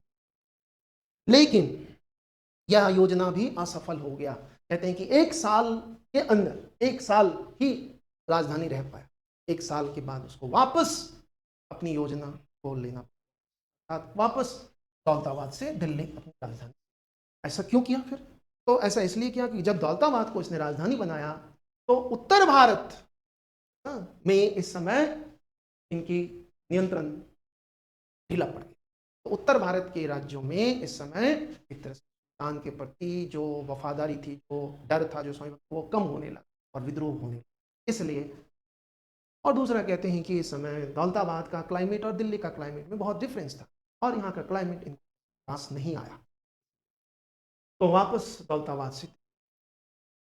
ठीक, तो इस तरह से इसका राजधानी परिवर्तन भी असफल हो। ये बात बर्नी कहता है ना, बर्नी कहता है प्रशासनिक कारण से उत्तर और दक्षिण। लेकिन इसामी और इब्न बतूता ये दोनों साहब कहते हैं कि नहीं, दिल्ली की प्रजा को दंडित करने की, प्रजा को दंडित करने की, दिल्ली के प्रजा को दंडित करने, लेकिन ये कारण सबसे उपयुक्त जा। तो इस तरह से मोहम्मद बिन तुगलक का दूसरा योजना भी असफल हो। अब तीसरी योजना देखें। तीसरी योजना थी इसकी सांकेतिक टोकन करेंसी, मुद्रा का प्रचलन, सांकेतिक टोकन करेंसी। जैसे आज हम देखते हैं, आज हमारे यहाँ जो करेंसी है वो टोकन करेंसी, और ये टोकन करेंसी के प्रचलन हम देखते हैं हमारे यहाँ आज जो चल रहा है, ये अंग्रेजों के समय से 1860 के बाद। 1860 से पहले हम देखें तो हमारे यहाँ टोकन करेंसी सिस्टम नहीं था। हमारे यहाँ धातु का जो मुद्रा सिक्का होता था, जिसकी जितनी उसकी वैल्यू होगी सुनार की दुकान में, उतनी ही वैल्यू के बराबर मार्केट में उसकी वैल्यू होती थी। एक तरह से बार्टर सिस्टम का अपोजिट डेवलप्ड टोकन करेंसी, जो आज हम देखते हैं। ठीक, 100 रुपये का नोट, 500 रुपये का नोट, उसकी वैल्यू कितनी, रियल वैल्यू 0, लेकिन मार्केट वैल्यू 500 रुपया, ये टोकन करेंसी। तो मोहम्मद बिन तुगलक, सोचो उस समय 1325-30 की बात, उसने प्लानिंग इंट्रोड्यूस किया। सोचो कितना वो बुद्धिमान, कितना दूरदर्शी व्यक्ति था, पहली बार टोकन करेंसी, कितना हिम्मत था। ऐसा नहीं था कि पूरे विश्व में कहीं नहीं था। चाइना में कुबलई खान ने कागज की मुद्रा टोकन करेंसी शुरू कर दिया था। इससे पहले ईरान में भी ये एक्सपेरिमेंट किया था और सक्सेस भी रहा था। भारत तीसरा देश था इस समय जिसने टोकन करेंसी सिस्टम इंट्रोड्यूस किया। लेकिन यह टोकन करेंसी सिस्टम भी असफल। सबसे पहले देखिए मोहम्मद बिन तुगलक ने ये सिस्टम लाया क्यों? ये सिस्टम इसलिए लाया क्योंकि इस समय जो विनिमय का जो माध्यम था, मीडियम ऑफ एक्सचेंज जो था, वो था सिल्वर कॉइन्स, चांदी के सिक्के ही बाजार में। और इस समय चांदी वर्ल्ड वाइड सिल्वर की स्कार्सिटी हो गई थी, अभाव हो गया था। तो इस समय मोहम्मद बिन तुगलक ने योजना बनाया कि भाई चांदी जिसकी अभी अभाव है मार्केट में, जैसे आज देखो अभाव है 3 लाख 4 लाख तक चांदी का भाव पहुंच गया, तो अभाव ही है, अब लोग चांदी। तो मोहम्मद बिन तुगलक को भी लगा कि चांदी को स्टोर करते, बाजार में जो चांदी चल रहा है मार्केट में, तो कोई प्रोडक्टिव वर्क हो ही रहा, वो सिर्फ मीडियम विनिमय के रूप में इस्तेमाल, तो क्यों ना विनिमय के रूप में कोई और सिक्का पब्लिक को दे दे, वैल्यू वही रखेंगे जो चांदी का सिक्का का वैल्यू है, लेकिन किसी और धातु का दे देंगे और वो चांदी का सिक्का मंगा लेंगे पब्लिक से। इससे क्या होगा, हमारा खजाना। तो मोहम्मद बिन तुगलक ने कहा, तो इसने आदेश दिया कि आज से, जैसे मोदी साहब ने 8 नवंबर 2016 कहा था कि भाई कल से ये मुद्रा नहीं चलेगा, अब वैसे ही मोहम्मद बिन तुगलक ने कहा डिमोनेटाइजेशन, अब ये मुद्रा नहीं चलेगी। कौन सी मुद्रा? चांदी की मुद्रा। अब जिसके पास जितने भी चांदी का मुद्रा है वो लाओ और बदले में तांबे और पीतल के सिक्के लेकर जाओ, और मार्केट में उस सिक्के की वैल्यू उतनी रहेगी जितने चांदी के सिक्के की। चले गए, जैसे हमने लाइन में लगा दिया अपने आप को, लाइन लगे, लोग मरे, वैसे ही उस समय मोहम्मद बिन तुगलक एक्सचेंज करवा लिया, अपने चांदी के सिक्के दे दिए और बदले में तांबे और पीतल के। बहुत अच्छा स्कीम था ये, लेकिन यह स्कीम तभी अच्छा हो सकता है जब उस पर नियंत्रण होगा, कंट्रोल होगा। कंट्रोल ही नहीं था, यह योजना, यह स्कीम फेल हो गया क्योंकि सुल्तान का इस पर कंट्रोल नहीं था। कहते हैं कि जैसे ही लोगों ने चांदी के सिक्के जमा किया और तांबे और पीतल के सिक्के लिए, तो इस समय हर सुनार का दुकान, हर लोहार का दुकान वो टकसाल में कन्वर्ट हो गया। वो जेवर और वो दूसरे काम छोड़ दिया और टकसाल मतलब करेंसी छापना शुरू कर दिया, क्योंकि उस करेंसी जो सरकार ने इशू किया था उस पर कोई भी ऐसा प्रावधान नहीं था जिससे कि कोई उसका नकली रूप बना सके। क्योंकि देखो, एक चांदी की जो वैल्यू है सिक्के की और एक तांबे की सिक्के की वैल्यू अंतर है, लेकिन तांबे के सिक्के की मांग बाजार में उतना ही जितना चांदी के सिक्के। तो क्या करेगा, हर कोई उस तांबे के सिक्के की नकली बनाने की कोशिश करेगा क्योंकि उसकी वैल्यू चांदी के सिक्के के बराबर है। तो इस समय लोगों ने अपने घरों में ही सिक्के बनाना शुरू कर दिया, तो मार्केट में बहुत जल्दी नकली सिक्के फैल गया। तो इस समय दुकानदारों ने उन नकली सिक्कों को, मतलब तांबे के सिक्कों को, पीतल के सिक्कों को लेने से मना कर दिया कि नहीं भैया, सामान लेना है तो चांदी के ही सिक्के लाओ। तो सब लोग फिर सुल्तान के पास पहुंच गए। सुल्तान ने इस समय वापस दिया तांबे के सिक्के के एवज में, लेकिन जब वापस दिया तो अब उनको कई गुना ज्यादा देना पड़ा होगा, जितना उन्होंने इशू किया था उससे कई गुना ज्यादा मार्केट में अब रोटेशन में था। तो वो सारे तांबे पीतल के सिक्के के एवज में चांदी के सिक्के वापस करने पड़े। इस तरह से क्या हुआ, खजाना भरा क्या और खाली हो गया, बैंकक्रप्ट हो गया। तो मोहम्मद बिन तुगलक का सांकेतिक मुद्रा का प्रचलन भी असफल। और अंतिम जो उसका योजना था वो था खुरासान विजय, खुरासान। मंगोलों के नियंत्रण में था यह खुरासान क्षेत्र, और इस क्षेत्र पर वो चाहता था कि इस क्षेत्र पर विजय प्राप्त कर हमारी जो स्कार्सिटी हुई, इकोनॉमिक स्कार्सिटी, आर्थिक खजाना खाली, वो इस विजय से हम भर सकते हैं। क्योंकि खुरासान क्षेत्र मिनरल्स वगैरह बहुत ज्यादा, तो वहां से हम, अगर वहां हमारा अधिकार होगा तो हम वापस समृद्ध हो जाएंगे उस पर यश बन। जो लॉस हुआ है, तो अपने लॉस को भरपाई के लिए इसने खुरासान अभियान का, इसके लिए इसने भाई खुरासान पर अटैक करना, जहां मंगोलों का डोमिनेंसी है, तो भाई सोच समझ कर अटैक करना होगा, तो इसके लिए हमें तैयार रहना है, कभी भी मौका आ सकता है। तो उसके लिए इसने क्या किया, 3,70,000 मिलिट्री अपॉइंट किया इस पर्पज से, 3,70,000। और इन सभी सैनिकों को कहा कि भाई आपको सैनिक छावनी में ही अब रहना है तब तक जब तक हम मंगोल खुरासान एक्सपीडिशन कर वापस नहीं। तो फिर पैसे घर वाले खर्च, तो इनको सबको 1 वर्ष का, इन सबको 1 वर्ष का है ना एडवांस सैलरी, अग्रिम भुगतान कर दिया। ठीक है, एडवांस पेमेंट कर दिया 1 साल तक के, ताकि 1 साल तक छावनी में ही रहना है इनको, और कभी भी 1 साल तक वो एडवांस सैलरी। अब मौके का इंतजार करने लगा तुगलक कि कब, लेकिन वह मौका, वह अवसर कभी आया ही नहीं। रीजन, खुरासान क्षेत्र में राजनीतिक समीकरण बदल गया। खुरासान पर मंगोलों ने ही अपनी डोमिनेंसी स्टैब्लिश कर दिया, अपना प्रभुत्व स्थापित कर दिया। तो फिर मंगोलों के विरुद्ध कैसे जाएगा यह अभियान के लिए, क्योंकि तरमासरीन को तो इसने अपना मित्र बना लिया था। तो और तरमासरीन शक्तिशाली था, जैसे कि मैंने बताया, उसको वापस करने के लिए पैसे दिए थे मोहम्मद बिन तुगलक ने। तो उसके विरुद्ध उसी के घर में जाकर आक्रमण कैसे कर पाओगे, तो उसने यह योजना भी वापस। लेकिन योजना वापस लिया तो नाम क्या निकला, इनको जो सैलरी दी गई थी, सोचो 3,70,000 सैनिकों का 1 वर्ष का एडवांस सैलरी, जाना खत्म, बैंकक्रप्ट। तो भाई इन सैनिकों का करें क्या, पैसे दे दिए हैं, तो चलो कोच नहीं तो एक और अभियान करते हैं, कराचील विजय अभियान। कराचील, ये कांगड़ा क्षेत्र में, हिमाचल साइड में कहीं कराचील क्षेत्र था, उस पर अभियान के लिए इसने भेज दिया इन सबको कि जाओ कराचील विजय करके आओ। और कराचील में विजय अभियान के लिए जब भेजा गया तो वहां उस टाइम बहुत ज्यादा ही बर्फबारी हो रही थी, वहां के लोग ही वहां नहीं रह रहे थे। तो फिर ये क्या, वहां के लोग ही वहां नहीं थे, इस तरह का मौसम प्रतिकूल था। गए तो लगा कि भाई हमारे सुल्तान ने भेजा है तो किसी को तो जीतने के लिए, किसी को डिफीट करने के लिए भेजा, तो ये भी अंदर घुसते गए, कोई मिला ही नहीं। जब वापस आने लगे तो सब खप गए उस बर्फबारी में। कहते हैं कि इब्न बतूता कहता है कि इस अभियान से केवल 3 व्यक्ति, 3 सिपाही वापस आया था, मोहम्मद बिन तुगलक को सूचना देने के लिए, संदेश देने कि हमने कराचिल।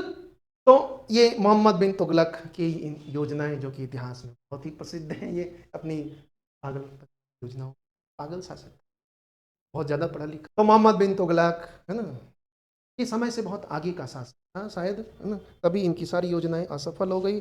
और दूसरा असफल होने का जो मुख्य कारण था, अधिकारियों का, अमीरों का सहयोग नहीं मिलना। देखो सरकारें, कोई भी सरकार हो, है ना, किसी के भी नेतृत्व में सरकार चल रही हो, अगर उनकी, है ना, नीतियाँ, उनकी कार्यशैली अगर अच्छी नहीं है, तो इसके लिए सीधे सीधे रिस्पॉन्सिबल आज की तारीख में हम किसको देंगे, ब्यूरोक्रेट्स को, ये नौकर साहब को।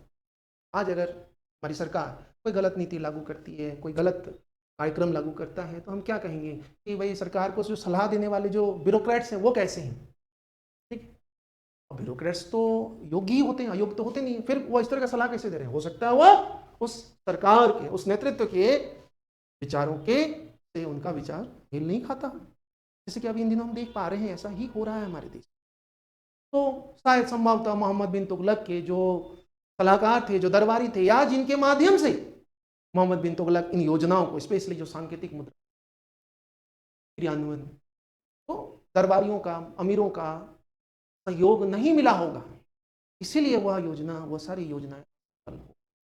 स्पेशली सांकेतिक मुद्रा वाली योजना तो असफल होने का मुख्य कारण यही था कि अमीरों का सहयोग नहीं मिला, दरबारियों का सहयोग नहीं मिला।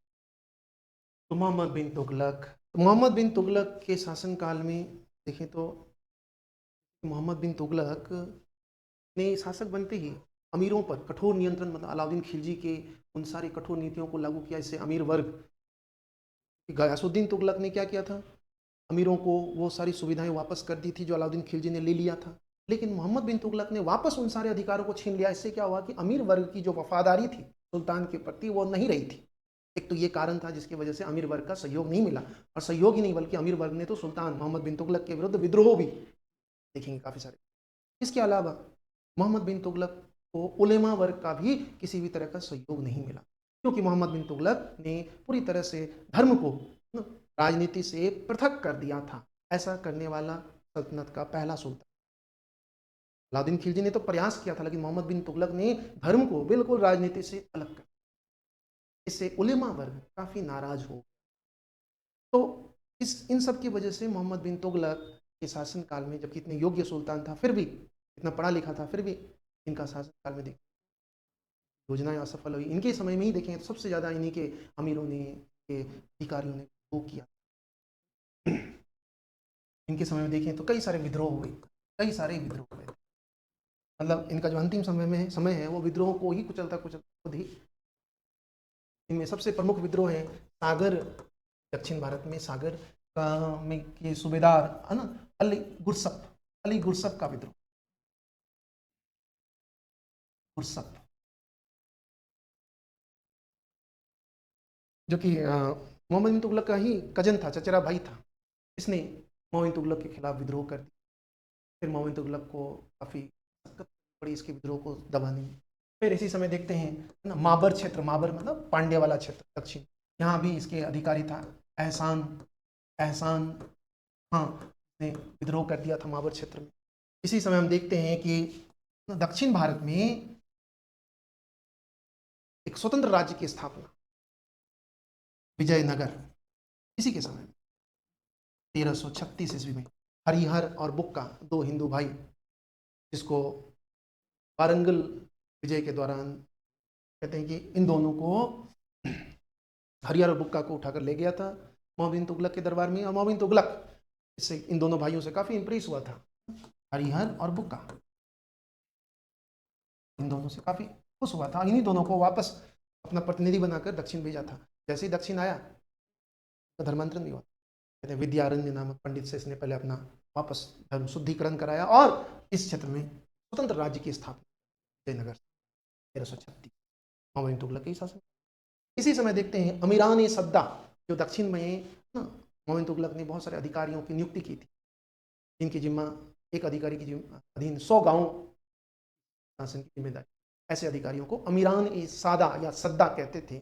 इन्हीं में से एक अमीरान ए सद्दा था अलाउद्दीन बहमन शाह, जिसने बहमनी साम्राज्य की स्थापना की।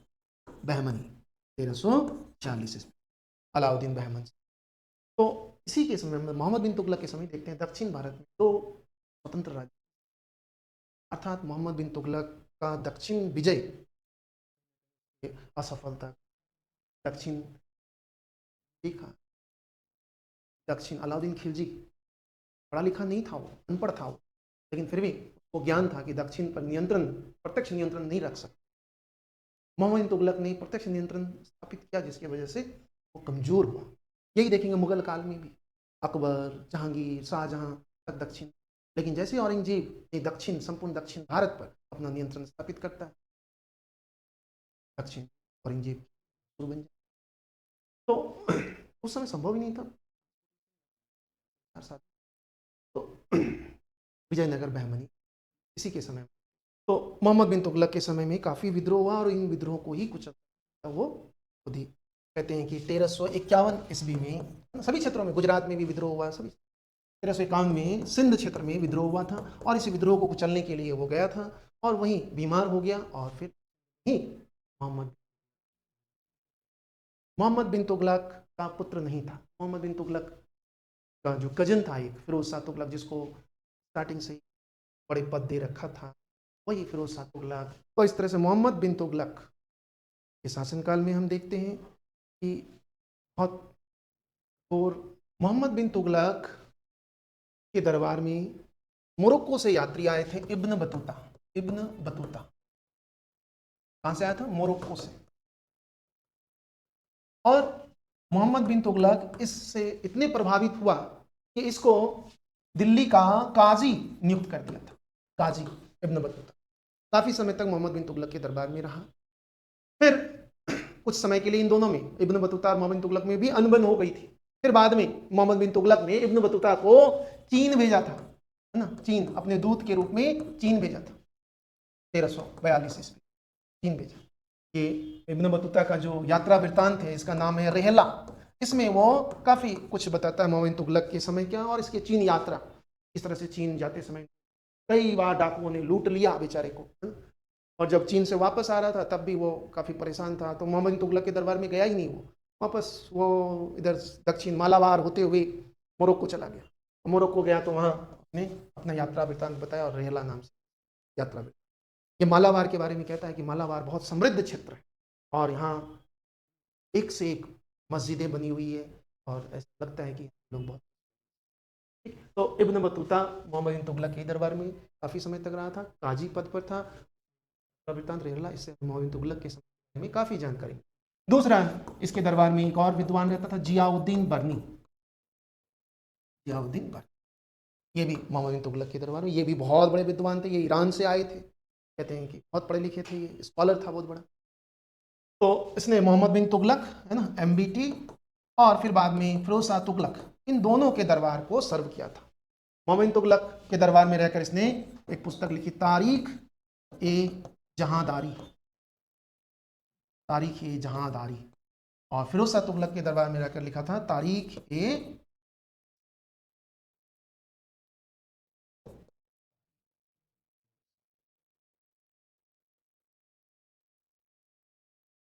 तारीख ए फिरोजशाही इतिहास के दृष्टिकोण से बहुत ही महत्वपूर्ण है, क्योंकि इसमें ऐतिहासिक घटनाओं का जिक्र है। तारीख ए फिरोजशाही जो मिनहाज सिराज की जो तबकात नासिरी है उसका, उसमें उल्लेख 1359 तक था, नासिरुद्दीन महमूद तक का विवरण है। और वहां से फिर शुरू करता है ये तारीख ए फिरोजशाही इतिहास लिख। मतलब इतिहास, अगर दिल्ली सल्तनत का इतिहास जानना हो तो मिनहाज सिराज की पुस्तक, जो कुतुबुद्दीन ऐबक मोहम्मद गौरी से लेकर नासिरुद्दीन महमूद तक का इतिहास, बलबन से पहले तक का, और फिर बलबन से लेकर मोहम्मद बिन तुगलक, फिरोज शाह तुगलक तक का इतिहास हमें तारीख फिरोज। ऐसा प्रश्न कहीं पूछा गया किसी एग्जाम में, दिल्ली सल्तनत को जानना हो तो दो प्रसिद्ध पुस्तक, यही दो प्रसिद्ध, तो मिनहाजुस सिराज की तबकात नासिरी और दूसरा है तारीख। दूसरा जो पुस्तक है तारीख जहांदारी, इसमें शासन पद्धति, इसमें राजनीतिक व्यवस्था कैसा होना चाहिए, शासन कैसा होना चाहिए, इस्लामिक शासन किस तरह का होना चाहिए, उस तरह की बातें इसमें लिखी गई। बाकी ऐतिहासिक संबंधी जानकारी जियाउद्दीन बर्नी की पुस्तक तारीख फिरोज। ठीक है, तो ये दोनों ही विद्वान जो हैं मोहम्मद बिन तुगलक। इसके अलावा मोहम्मद बिन तुगलक के दरबार में एक प्रसिद्ध जैन संत भी रहता था, जिन प्रभासुरी। ये भी मोहम्मद बिन तुगलक के साथ इनके बहुत अच्छे संबंध थे। मोहम्मद बिन तुगलक ने इनको काफी सारे दान दिया था धर्म। ठीक है, मोहम्मद बिन तुगलक पहला शासक था जिसने होली उत्सव मनाया था। मोहम्मद बिन तुगलक की थट्टा में मृत्यु हो गई। थट्टा, सिंध के रिवोल्ट को सप्रेस करने गया था, वहीं थट्टा में उसकी देहांत हो गई। तो कहते हैं कि उसी समय उसका भाई कजन जो था फिरोज शाह तुगलक, उसने वहाँ अपना कॉर्निशन कर लिया। और फिर वहाँ से जब दिल्ली आया तो थोड़े बहुत डिस्टर्बेंस हुआ था, क्योंकि मोहम्मद बिन तुगलक का बेटा था नहीं और ये उसका कजन था। तो उन सारे डिस्टर्बेंस को हटाकर ये खुद से वापस फिर सुल्तान बना। तो फिरोज शाह तुगलक ने 2 बार अपना कॉर्निशन किया, एक बार थट्टा में और एक बार वापस दिल्ली में। तो पहला सुल्तान है दिल्ली सल्तनत का जिसने 2 बार अपना राज्यवीसी कॉर्निशन। ठीक है, फिरोज शाह तुगलक।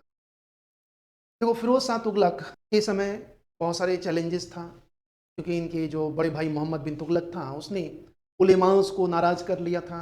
उसने अमीरों को भी एक तरह से अपना विरोधी बना रखा था। तो जैसे ही मोहम्मद बिन तुगलक की मौत हुई तो उलेमा और जो नोबल क्लास था, अमीर वर्ग, उन दोनों की महत्वाकांक्षा जाग गई। अब तो वो तुगलक, मोहम्मद बिन तुगलक गया, तो अब हमें वापस वो सारे प्रिविलेज और वो सुविधाएं चाहिए जो मोहम्मद बिन तुगलक ने हमसे छीन लिया था। तो फिरोज शाह तुगलक के समय देखो तो बहुत सारे चैलेंजेस था इसके पास, के सामने। एक तो उलेमा वर्ग की नाराजगी, उलेमा वर्ग। दूसरा है ना, नोबल जो अमीर वर्ग था, तुर्क अमीर, उसको भी अब प्रिविलेज चाहिए था। इस समय देखेंगे तो जो मोहम्मद बिन तुगलक की योजनाएं, जितनी योजनाएं थी उससे क्या हुआ, खजाना भी खाली हो गया, है ना, मतलब फाइनेंशियल बैंकक्रप्ट की स्थिति आ गई थी सुल्तान के पास। जो नेक्स्ट देखें तो इस समय डिसइंटीग्रेशन भी शुरू हो गया था सल्तनत का। जैसे हमने देखा मोहम्मद तुगलक के समय में विजयनगर एक इंडिपेंडेंट स्टेट बन गया, बहमनी एक इंडिपेंडेंट, और भी बहुत सारे छोटे छोटे स्टेट्स इस समय या तो प्रोसेस में था या फिर बनने के कगार पर था या बन रहा था। तो मतलब उनको रीऑर्गेनाइज करना था, पुनर्गठन करना था, सबको वापस जीतना था। तो इतनी सारी चुनौतियां फिरोज शाह तुगलक के सामने था। फिरोज शाह तुगलक ने उलेमा और अमीर वर्ग दोनों को खुश करने के लिए इस समय दोनों के एक्सपेक्ट के अकॉर्डिंग, मतलब फिरोज शाह तुगलक ने इन दोनों को संतुष्ट करने के लिए तुष्टिकरण की नीति अपनाई, अपीजमेंट पॉलिसी अपनाया।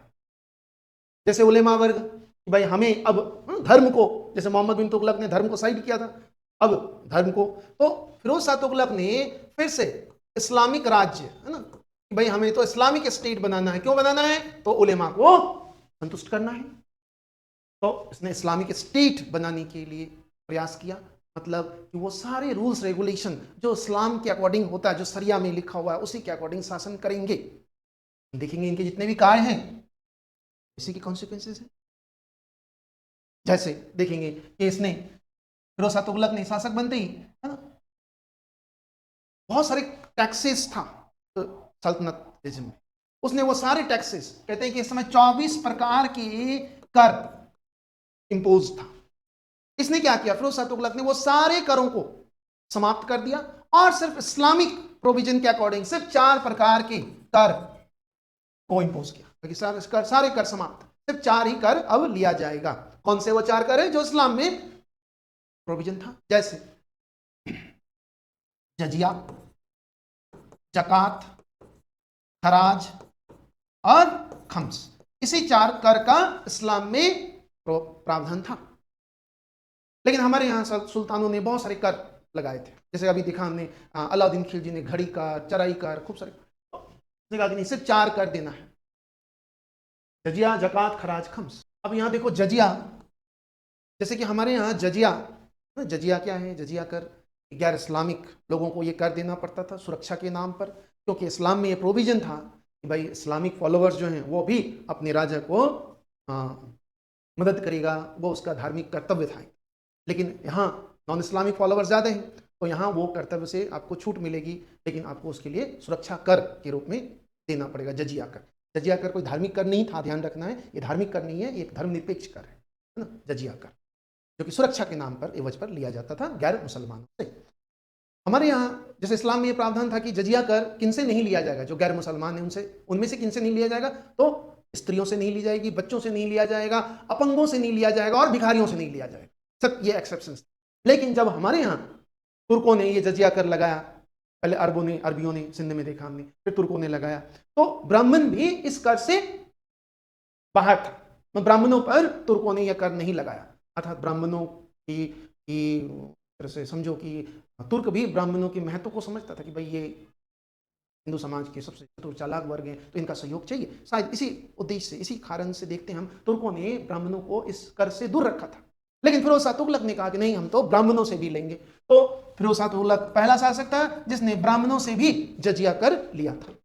जकात, ये प्योर इस्लामिक कर है। जकात ये इस्लामिक फॉलोवर का उसका धार्मिक कर्तव्य है कि वो अपने आय का एक निश्चित भाग अपने धर्म के डेवलपमेंट के लिए देगा, अपने आय का 40वां हिस्सा जकात।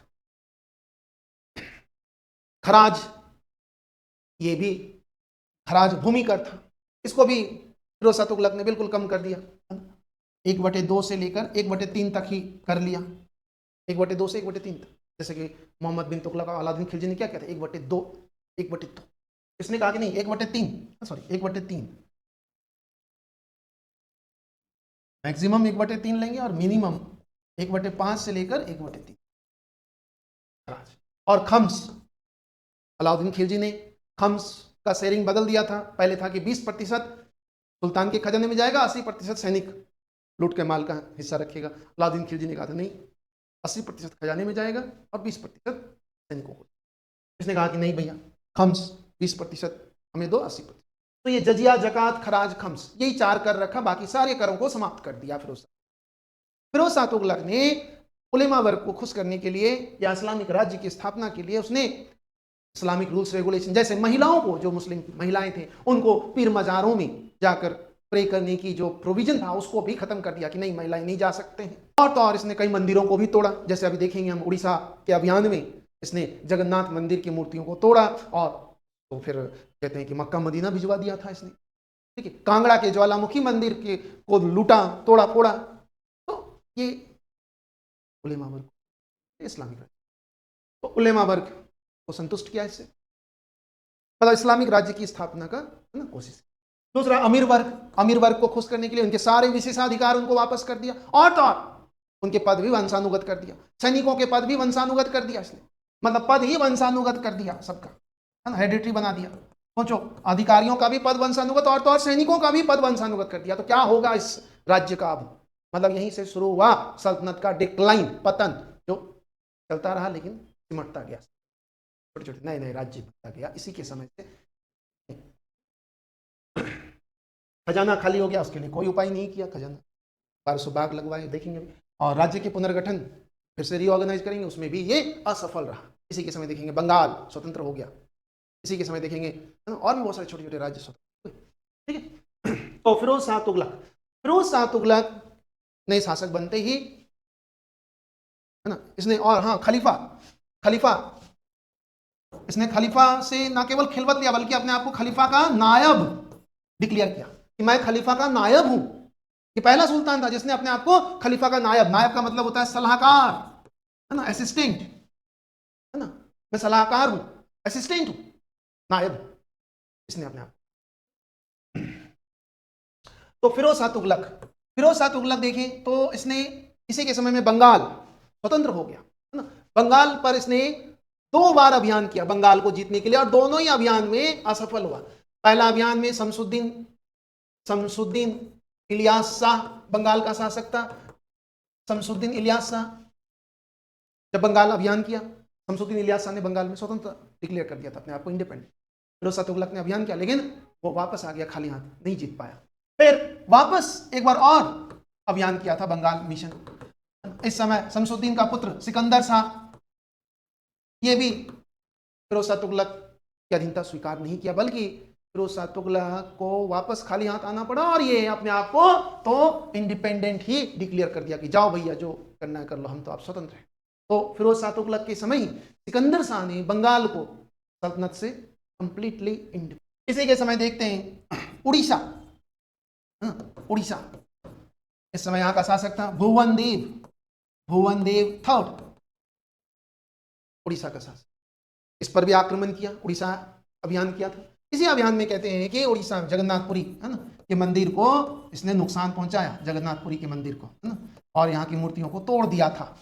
फिर फिरोज शाह तुगलक ने 1361 में, है ना, वो नागरकोट हिमाचल में नागरकोट था, यहाँ एक प्रसिद्ध ज्वालामुखी टेम्पल, ज्वालामुखी मंदिर था, इस मंदिर को तोड़ दिया। हिमाचल प्रदेश ज्वालामुखी मंदिर है, वो तोड़ दिया था, और यहां से 1300 संस्कृत के पुस्तकों को वो उठा लाया था, और इन संस्कृत पुस्तकों का अनुवाद करवाया था, ट्रांसलेट फ्रॉम संस्कृत टू फारसी। इसने अनुवाद कराया था, तो इसी के दरबारी था अजीजुद्दीन खालिद खानी, इसने अनुवाद किया इस नाम से, दलायले फिरोज शाही के नाम से इसने अनुवाद किया। इसने अनुवाद किया अजीजुद्दीन खालिद खानी ने 1300 संस्कृत पुस्तकों का अनुवाद। और अंतिम जो अभियान था, बस यही कुछ अभियान है इसका फिरोज शाह तुगलक, अंतिम अभियान था 1363 में ही सिंध के वहां के जो लोग थे जजबानिया, उन लोगों ने भी विद्रोह किया था फिरोज शाह तुगलक के साथ। कहते हैं इस विद्रोह को कुचल दिया था, मतलब विद्रोह हुआ तो फिरोज शाह तुगलक गया, और फाइनली फिरोज शाह तुगलक ने इनके विद्रोह को कुचल दिया और इनको कर देने के लिए बाध्य किया। तो बस इतना ही इसका सैन्य अभियान था, और कोई अभियान।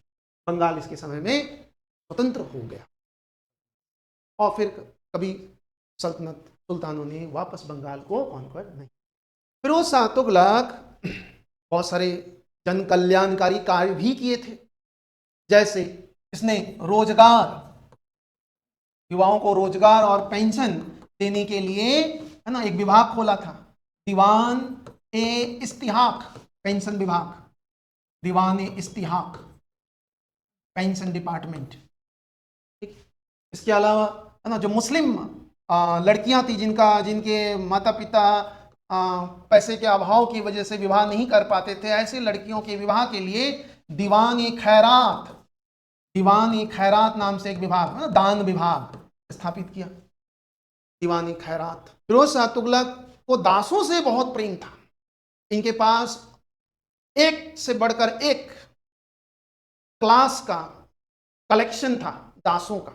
लोगों के पास गाड़ियों का कलेक्शन होता है, कपड़ों का कलेक्शन होता है आजकल, इनके पास तो दासों का कलेक्शन था, हबसी दास, अफ्रीकन दास, अबिसिनियन दास का कलेक्शन। ठीक, तो इसके समय खूब सारे दास हो गए थे इनके पास 1,20,000 दास था, 1,20,000 गुलामों का कलेक्शन रखा था। अब इनका मेंटेनेंस इनको भारी पड़ रहा था, तो इसके लिए एक अलग से विभाग बनाया, दीवान ए बंदगान नाम से इसने दास विभाग बनाया। 1,20,000 दास। पेंशन विभाग दीवान इस्तिहाक, खैरात विभाग दीवान खैरात, दीवान बंदगान, खैरात दान, इतने सारे ऐसे ऐसे विभाग बनाए। इसने दिल्ली के आसपास 1200 बाग लगवाया था, 1200 बाग। कहते हैं कि इसी से जो आय होता था, इनकम होता था, उसी इनकम से अपना खर्चा चला रहा था। इनकी स्थिति इतनी खराब हो गई थी। 1200 बाग लगवाया था इसने दिल्ली के आसपास। इसने दो चीजें खूब करी, एक तो नौ से नहर निर्माण और नौ से नगर निर्माण खूब किया था इसने। ये दोनों बहुत किया इसने। इसने बड़े बड़े नहर, है ना, यमुना नदी से ही 5 नहर बनवाया था, यमुना और सतलुज नदी से। हरियाणा दिल्ली के आसपास खूब सारे नहरों का जाल बिछा दिया था इसने। और नगर निर्माण ये भी खूब सारा किया। कहते हैं कि 300 नगर का निर्माण किया था। नहर निर्माण और नगर निर्माण खूब हुआ था। 300 नगरों का निर्माण किया था। जितनी भी बात देखते हो, फतेहाबाद, फिरोजाबाद, सारे बादों का निर्माता यही है। सिर्फ इलाहाबाद छोड़ दें और हैदराबाद छोड़ दें, बाकी सब, गाजियाबाद, फरीदाबाद, सारे बादों का निर्माता यही है। और एक बिना बाद वाला भी शहर बसाया था, कौन सा? जौनपुर। इसने अपने भाई जंगा खान के नाम पर जौनपुर शहर भी बसाया। तो नहर निर्माता भी था और नगर निर्माता भी था, बहुत सारे नगर। फिरोज शाह तुगलक ना नहर बनवाया था, किस लिए? तो सिंचाई के लिए। तो फिरोज शाह तुगलक दिल्ली सल्तनत का पहला शासक था जिसने किसानों को सिंचाई सुविधा दिया। तो भाई कर भी दो, तो सिंचाई कर, इसने सिंचाई कर भी लिया था। सिंचाई कर हाब ए सर्व, हाब ए सर्व के नाम से इसने सिंचाई कर लिया था, जो 1/10 होता था, 1/10। उपज का 10वां हिस्सा सिंचाई कर के रूप में देना पड़ेगा अगर सिंचाई साधन का इस्तेमाल करो तो। सिंचाई कर फिरोज शाह तुगलक ने पहला सुल्तान। तो फिरोज शाह तुगलक के समय में, फिरोज शाह तुगलक ये भी पढ़ा लिखा था। इसने भी अपनी आत्मकथा, है ना, बायोग्राफी इसने लिखा, आत्मकथा, फुतुहात, फुतुहात ए फिरोज शाही।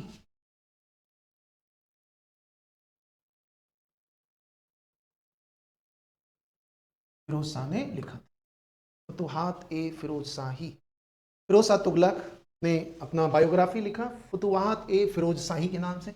इसी के दरबार में एक और विद्वान रहता था, scholar Afif, Shams Siraj Afif नाम है, जिसने तारीख ए फिरोज शाही, इसी पुस्तक से पता चलता है कि आला फिरोज शाह तुगलक ने बहुत सारे नहर बनवाया। इसने चिकित्सालय भी बनवाया था बहुत, है ना। फिरोज शाह तुगलक ने सफा खाना के नाम से, है ना, सफा खाना के नाम से चिकित्सालय भी बनवाया था। ठीक है। तो और जियाउद्दीन बर्नी तो था ही, जियाउद्दीन बर्नी फिरोज शाह तुगलक के दरबारी था। ये भी मोहम्मद बिन तुगलक के दरबार में भी था। और फिरोज शाह तुगलक के साथ इनके अनबन हो गए थे, तो फिरोज शाह तुगलक ने बर्नी को प्रिजनर बना लिया था, जेल में डाल दिया था। फिर जेल में ही रहकर फिरोज शाह, जियाउद्दीन बर्नी ने फिरोज शाह को प्रसन्न करने के लिए तारीख फिरोज शाही लिखी। और वो तारीख फिरोज शाही फिरोज शाह को, जियाउद्दीन, ये कुछ विद्वान भी इसके दरबार में रहते। तो ये तो हो गया फिरोज शाह तुगलक। फिरोज शाह तुगलक की, फिरोज शाह तुगलक का मृत्यु 1388 में हो गया था। देखो फिरोज शाह तुगलक के बारे में जैसे बताया, इसने इस्लामिक स्टेट, है ना, इस्लामिक राज्य बनाया। क्यों बनाया? एक तो उलेमा वर्ग को खुश करना था, एक और कारण था। फिरोज शाह तुगलक की माता हिंदू थी। इनकी माता बीबी जैला एक राजपूत सरदार रनमल की पुत्री थी। तो मतलब इनकी माता हिंदू हो गई, और पिता का नाम रज्जब था, जो कि मोहम्मद बिन तुगलक का चाचा था, रज्जब। और माता थी बीबी जैला, जो कि राजपूत कन्या थी। तो राजपूत माता से उत्पन्न फिरोज शाह तुगलक। तो इस समय इन उलेमा वर्ग और अमीर वर्ग, तुर्क अमीर, की भाई ये तो हिंदू माता से उत्पन्न है, इसलिए ये हिंदुओं के पक्ष में निर्णय लेगा। और इसको सिद्ध करना था, क्योंकि इसको सुल्तान बने रहना, सुल्तान बने रहने के लिए सपोर्ट चाहिए।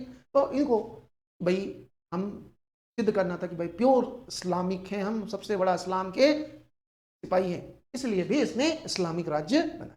तो ये ऐसा सुल्तान था जो हिंदू माता से, हम आगे देखेंगे एक सिकंदर लोदी भी है, वो भी एक हिंदू माता से ही उत्पन्न पुत्र था।